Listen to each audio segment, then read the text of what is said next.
Breaking news చూస్తున్నాం. మరికొద్ది నెలల్లో జరగబోయే పశ్చిమ బంగాల్ ఎన్నికల్లో ఖచ్చితంగా బీజేపీ ప్రభుత్వమే వస్తుంది అంటూ కూడా మోదీ వెల్లడించారు. ఇక జంజట్ కూడా తమ వైపే ఉంది అంటూ కూడా ప్రధాని వెల్లడించారు. మొత్తానికైతే పశ్చిమ బెంగాల్లో ఉన్న శరణార్థులైతే భయపడాల్సిన అవసరం లేదు అంటూ కూడా ఆయన హామీ ఇచ్చారు.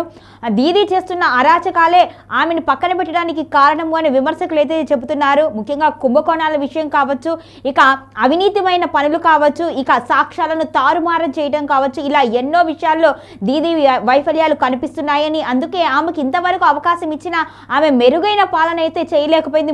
ముఖ్యంగా ఉద్యోగ కల్పన విషయంలో దీదీ ఫెయిల్ అయిందంటూ కూడా విమర్శలు వినిపిస్తున్నాయి. ఇక దీన్నే అస్త్రంగా చేసుకోవాలి అని బీజేపీ అనుకుంటుంది. గతంలో ఎన్నడూ లేని విధంగా ఖచ్చితంగా మేము ప్రభంజనం సృష్టిస్తాము అంటూ కూడా మోదీ అయితే చెబుతున్నారు. ఇప్పటికే మోదీ షా ద్వయం అయితే పశ్చిమ బెంగాల్ మీద ఫోకస్ పెట్టారు. ఇక వారికి ఉన్న బలాన్ని నిరూపించుకునే ప్రయత్నం చేస్తున్నారు. ఇప్పటికే బీహార్లో బీజేపీ హవా అయితే మనం చూసాం గత ఎన్నికల్లో. ఆ తర్వాత బీఎంసీకి సంబంధించి ఆ ఎన్నికల్లో కూడా బీజేపీ హవానే కనిపించింది. ఇక రాబోయే రోజుల్లో దేశవ్యాప్తంగా బీజేపీ హవానే ఉంటుంది, కమలం పార్టీనే ఉంటుంది అంటూ కూడా మోదీ షా ద్వయం చెబుతున్నారు. ఆ విధంగానే వాళ్ళు వ్యూహాత్మకంగా రచన చేస్తున్నారు.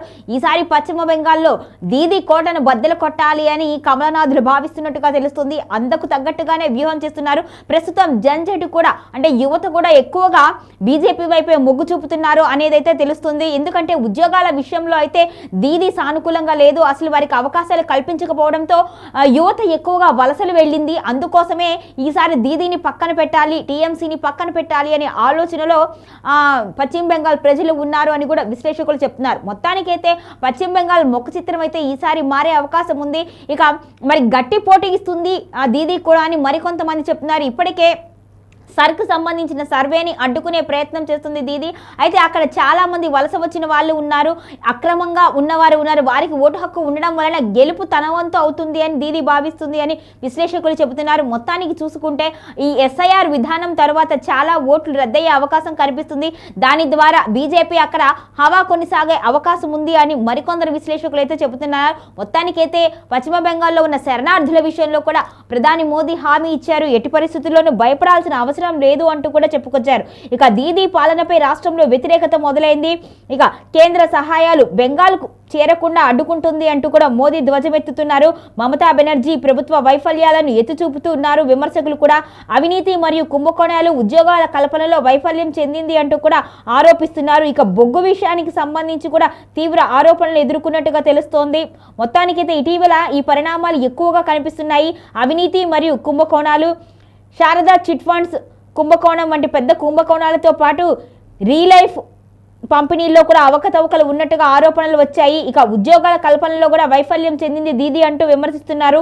రాష్ట్రంలో ఉద్యోగ అవకాశాలు లేకపోవడం వలన యువత ఇతర రాష్ట్రాలకు వలస వెళుతుంది అని, దీనిని ప్రభుత్వ ఆర్థిక విధానమే కారణము అని విమర్శకులు అంటున్నారు. ఇక అసెంబ్లీ ఎన్నికల సమయంలో కూడా హింసాత్మక సంఘటనలు, ప్రతిపక్ష కార్యకర్తలపై దాడులు జరుగుతున్నాయని, ఇవి ప్రజాస్వామ్యానికి ముప్పు అని కూడా అంటున్నారు. ఇంకా అంతేకాకుండా రాజకీయ ప్రత్యామ్నాయానికి అవకాశం లేకుండా ప్రతిపక్షాలను అణచివేయాలి అనే ధోరణిలో దీదీ ఉన్నట్లుగా కూడా విమర్శకులు చెబుతున్నారు. మొత్తానికైతే బెంగాల్ రాజకీయాల్లో ఆరోగ్యకరమైన వాతావరణాన్ని దీదీ వచ్చిన తర్వాత దెబ్బతీసింది అంటూ పలువురైతే ఆరోపణలు చేస్తున్నారు. ఇక సందేశ్ ఖాళీ వంటి ప్రాంతాల్లో లైంగిక వేధింపులు, భూ కబ్జాలు వంటి తీవ్రమైన ఆరోపణలు కూడా ఈమె మీద ఉన్నాయి. ఇక్కడ ప్రభుత్వ యంత్రాంగం విఫలమైంది అంటూ కూడా విమర్శలు వస్తున్నాయి. ముఖ్యంగా ముఖ్యమంత్రిగా తన అనుభవాన్ని ఉపయోగించుకొని పరిణితితో వ్యవహరించకుండా చిన్న నాయకులతో పోరాటం ఆమె రాజకీయ బలహీనతగా కూడా విశ్లేషకులు భావిస్తున్నారు. ఇక పారిశ్రామిక వృద్ధి కుంటుపడటంతో పాటు మౌలిక సదుపాయాలు లేకపోవడం కూడా ఆమె వైఫల్యంలో కారణాలుగా చూపుతున్నారు. అంతేకాకుండా ఇటీవల జరిగిన బొగ్గు కుంభకోణంతో ముడిపెడుతూ మమతా బెనర్జీ చేసిన వ్యాఖ్యలను ప్రతిస్పందిస్తూ ప్రతిపక్ష నేత నువేందు ఆమెపై 100 కోట్ల పరువు నష్టం దావా వేశారు. ఇక ఎన్ఫోర్స్మెంట్ డైరెక్టరేట్ కూడా మమతా బెనర్జీ ప్రభుత్వంపై సాక్ష్యాలను తారుమారు చేసింది అని సుప్రీంకోర్టులో ఆరోపణలు చేసింది. మొత్తానికైతే మమతా బెనర్జీపై తీవ్రమైన వ్యతిరేకత ఉంది అనే చెప్పుకోవాలి. మరి ఈ వ్యతిరేకతనే బీజేపీ తనకి సానుకూలంగా మలుచుకొని అక్కడ అధికారాన్ని చేపట్టాలి అనే ఆలోచనలో ఉన్నట్టుగా తెలుస్తోంది.